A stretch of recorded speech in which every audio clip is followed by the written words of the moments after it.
네, 여러분 안녕하세요. 고용부재TV의 형 김창경, 동생 전승배입니다. 여러분, 저희가 오늘 여러분들한테 말씀드릴 내용은 문재인 정부 출범 이후에 약 3년이 지났는데 부동산 정책이 총 24건의 정책이 발표가 됐습니다. 네, 굉장히 많이 나왔죠, 정책이. 이게 사실 뭐 일자로 좀 비교를 해보면은 약 50일마다 부동산 정책이 한 개씩 나온 거예요. 이렇게 많은 부동산 정책들 중에서 빌딩 시장에 과연 어떠한 영향을 미치고 어떠한 규제가 있었는지 여러분들한테 좀 설명드리고자 영상을 좀 촬영을 하게 되었습니다. 네, 저희가 일단은 그 부동산 정책의 맨 초기 처음부터 좀 말씀을 드리면은 이제 문재인 대통령이 당선 이후에 첫 정책으로 나왔었던 게 2017년 6월 19일이었었거든요. 6.19 대책이 나왔죠. 6.19 대책이 나왔는데 그 첫 정책부터가 이제 규제 정책이었었거든요. 근데 또 그 이유를 조금 보면은 그때 당시에 경기가 당시에 좀 어지러웠던 경제가 좀 호전이 되고 굉장히 그때 당시에 저금리 상황이었기 때문에 부동산 시장이 호황이었어요. 그러다 보니까 이제 서울이나 일부 주요 지역들이 아파트 가격이 급격하게 상승을 하면서 그때부터 지금까지 아파트에 대한 규제 정책이 계속 펼쳐졌습니다. 그래서 저희가 이제 17년도랑 18년도로 조금 돌아가 보면은 주택에 대한 규제가 계속 심해지니까 고객분들이 이런 생각을 하셨던 것 같아요.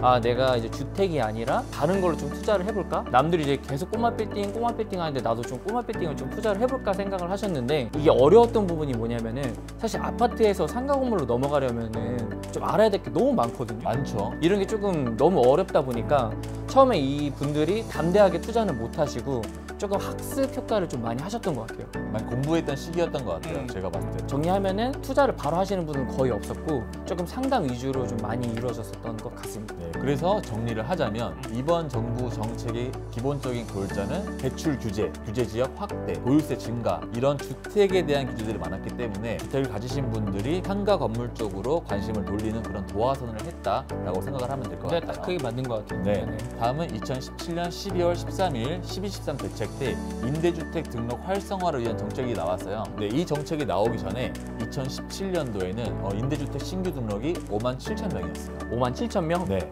맞네. 하지만 이 정책이 나오고 나서 18년도에는 총 148,000명이 신규 임대주택으로 등록을 하게 되었습니다. 3배나 늘어난 거예요. 그렇죠. 그러니까 정부 정책이 나름 성공을 한 거죠. 그럼 이게 왜 빌딩 시장에 연관이 있냐? 보통 저희가 17년도 이전에는 꼬마 빌딩을 산다라고 했을 때 원룸 건물, 다가구 주택, 단독 주택을 사서 신축을 하든지 리모델링을 하는 경우가 많았거든요. 그렇죠. 엄청 많았죠. 네.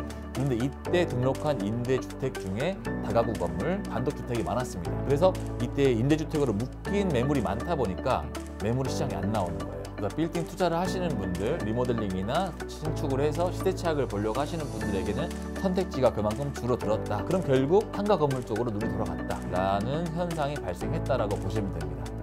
네, 다음은 정부 정책이라기보다는 상임법 개정에 대한 내용입니다. 2018년 10월 16일자로 계약갱신 요구권이 기존에 5년이었는데 10년으로 바뀌었습니다. 어우, 이거는 네. 너무 타격이 컸어요. 그때 상황 아시죠? 네. 네, 저희가 대부분 멘붕이었는데 잘 모르시는 분들이 계실 것 같아서 간단하게 설명을 하자면 원래 임차인이 들어가게 되면은 5년까지 계약갱신을 요구할 수 있습니다. 하지만 이게 10년으로 연장이 된 거예요. 임대인은 10년이 되기 전까지 임차인이 다른 임대료 연체나 이런 게 있지 않는 이상 내보낼 수가 없습니다. 10년 고정인 거죠, 만약 계속 있고 싶으시면. 그래서 2018년 10월 16일자 이후에 발생된 신규 계약이나 계약 변동 같은 경우는 10년까지 보장이 되는 건데, 현재 상황에 있어서는 거의 모든 대부분의 임차인분들이 계약갱신 요구권을 10년 동안 할 수 있다고 생각을 하시면 돼요. 그럼 이게 또 빌딩 시장에 어떤 영향을 주었냐? 주로 두 가지 측면에서 변화를 감지할 수 있었는데요. 먼저 투자자 입장에서 리모델링이나 재건축을 생각하시는 분들에게는 좀 더 조건이 까다로워질 수 있어요. 리모델링을 하시는 분들은 임차인을 명도를 한 다음에 비어져 있는 건물 상태에서 리모델링을 해야 되는 거거든요. 계약갱신 요구권이 10년까지 있다면 내가 매입을 했을 때 10년 동안 계속 보유를 해야 되기 때문에 기회비용이 커졌다라고 생각할 수 있죠.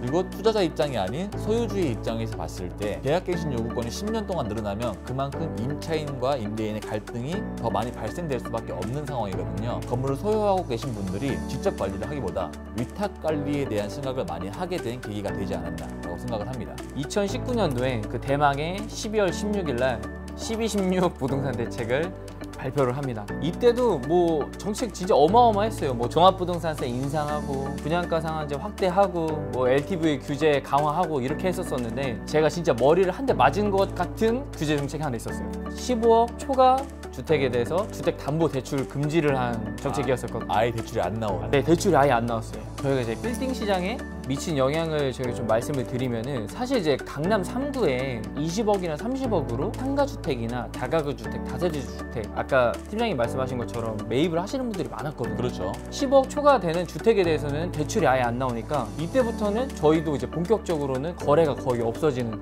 그런 현상이 조금 발생이 됐습니다. 그렇죠. 15억 넘는 주택을 현금으로 다 주고 사시는 분은 없으니까. 그렇죠. 이 대출을 받아야 되는데 그렇죠. 대출이 아예 안 나오니까 이러한 조금 문제가 생긴 부동산 정책이었습니다. 네, 그리고 올해 6월 17일 6.17 대책 때 상업용 부동산에 직접적으로 영향을 준 그런 정책이 나왔습니다. 바로 토지거래 허가구역인데요. 이때 영동대로 마이스 지역의 청담동, 삼성동, 잠실동, 대치동 지역으로 상업용 부동산이나 주택을 매입을 하려면 토지거래 허가를 받아야 된다는 정책을 펼쳤어요. 토지거래 허가구역 지정 이후에 거래가 뚝 끊깁니다. 저희도 체감상으로 좀 느꼈었어요. 그걸 그렇죠. 끊겼다라는 거를. 기존에 토지거래 허가를 묶이기 전에 6월 달에는 청담, 삼성, 대치 지역에서 총 16건의 거래가 발생을 했었거든요. 근데 7월 달에는 상업용 부동산이 총 7건으로. 반토막 나네요. 그렇죠. 그리고 8월 달에는 1건.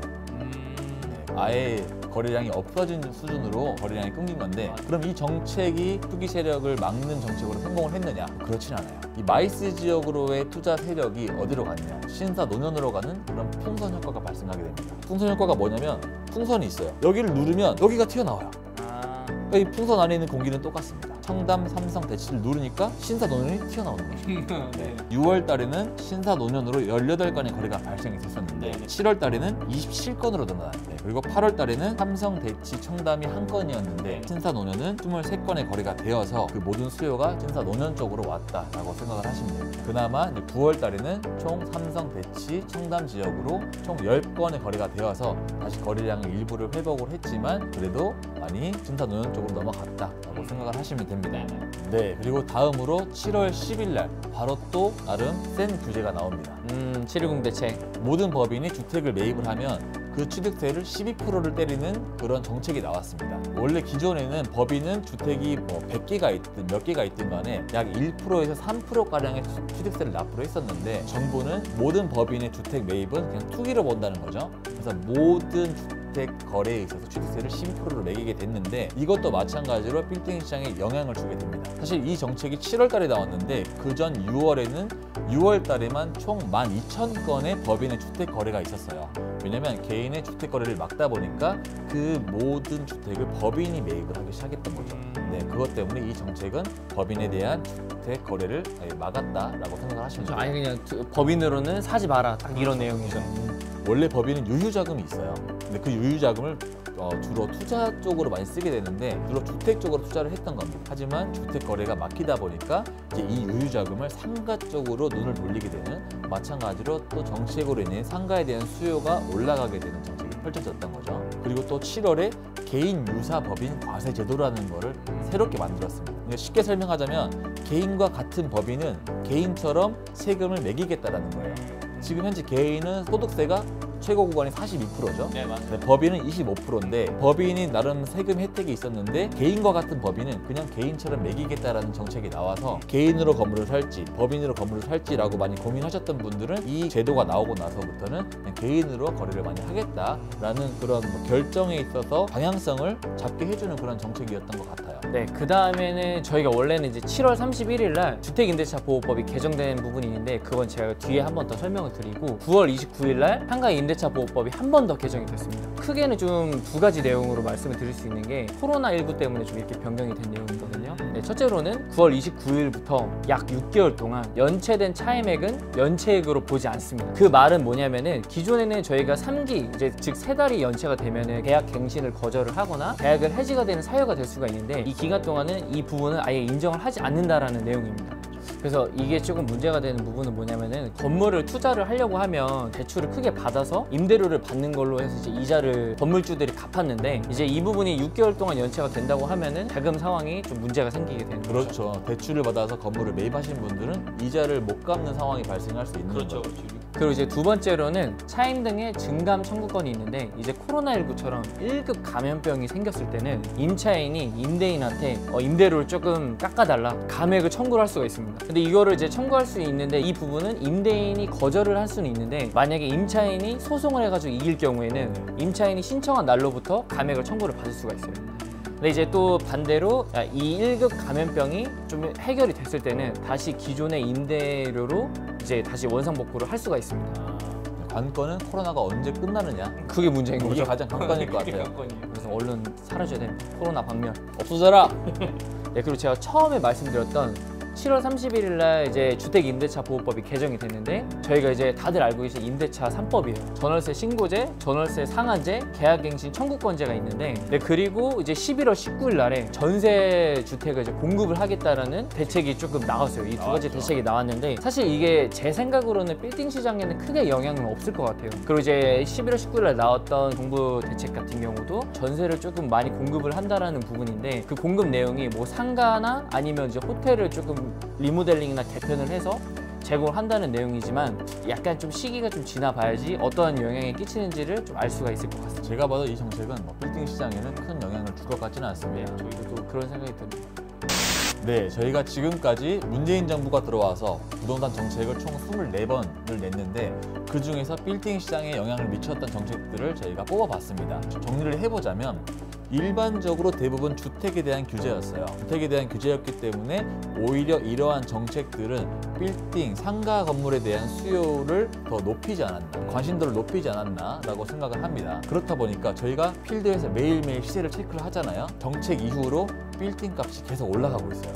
어느 정도냐면 이래도 되나 싶을 정도로 금액이 너무 많이 올라가 있어서 걱정이 되기도 합니다. 저희가 따라가기가 힘들어요, 사실 금액은. 그렇죠. 네, 시세가 뭐 1억이었는데 갑자기 한 달 뒤에 1억 2천에 팔리고 이런 상황이니까 도대체 왜 이 금액의 거래가 될까라고 의문을 많이 가지기도 하는데 최대한 객관적으로 보려고 하고 있습니다. 앞으로 현재 정부가 임기 말까지 계속 주택에 대한 규제를 할 것 같아요. 지금도 역대급으로 많았는데 그렇죠. 2년이 남은 시점에서는 더 많이 나올 것 같아요. 주택에 대한 규제가 강화가 될수록 상가 건물에 대한 가격은 높아지지 않는 같이 비례곡선으로 가지 않을까라고 생각을 합니다. 앞으로 추가적으로 빌딩 시장과 관련된 그런 정부 정책들이 나오면 그때그때 저희가 영상을 올려서 여러분들의 궁금증이 해결할 수 있도록 저희가 최대한 정보를 모아보겠습니다. 그러니까 여러분들 꼭 좋아요, 구독 부탁드리겠습니다. 부탁드릴게요. 저희 부영문제TV 영상은 여기까지입니다. 안녕. 선생님 오늘은 좋아요랑 구독 꼭 해야 돼요. 좋아요와 구독 이렇게 해주세요. 귀엽게 좋아요와 구독. 너가 하면 안 돼? 땡 해줘요. 좀 좋아요 한번 해줄래? 오늘 한번 해봐야 돼. 그래? 너가 너무 조용하잖아 마지막에. 안 조용해. 나 괜찮아. 아니야 내가 너무 아니야 많이 했어. 괜찮아. 나 말 많이 했어. 네.